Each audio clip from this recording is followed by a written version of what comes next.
মানুষ যখন কবরে যায় বলেন তো 3 দিন পর বান্দার নাকের জায়গাটা পচে যায়। কত হাজার বছর কবরে পড়ে আছে। এই জায়গাটা যেই মাত্র পচে যায় ইব্রাহিম আলাইহিস সালামের জমানায় যারা মারা গেছে তখন পেটের ভিতর দিকে কিরা বের হয়, কিরা পোকা। আবু জেহেল আজকে এই পোকাগুলা দলে দলে আবার অন্য পোকাদেরকে খবর দেয়। মানুষ যখন কবরে যায়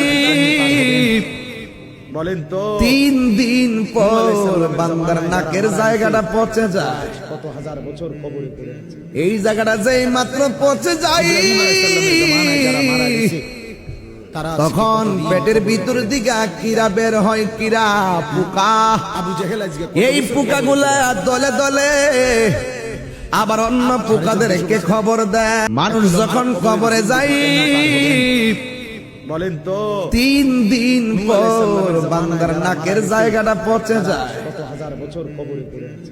এই জায়গাটা যেই মাত্র পচে যায় ইব্রাহিম আলাইহিস সালামের জমানায় যারা মারা গেছে তারা তখন পেটের ভিতর দিকে কিরা বের হয়, কিরা পোকা। আবু জেহেল আজকে কত এই পোকাগুলা দলে দলে আবার অন্য পোকাদেরকে খবর দেয়। মানুষ যখন কবরে যায় বলেন তো 3 দিন পর বান্দার নাকের জায়গাটা পচে যায়। হাজার বছর কবরে পড়ে আছে। এই জায়গাটা যেই মাত্র পচে যায়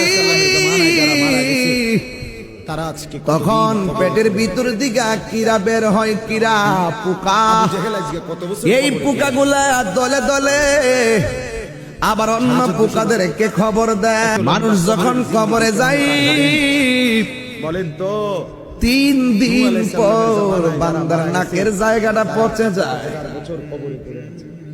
এই জায়গাটা যেই মাত্র পচে যায়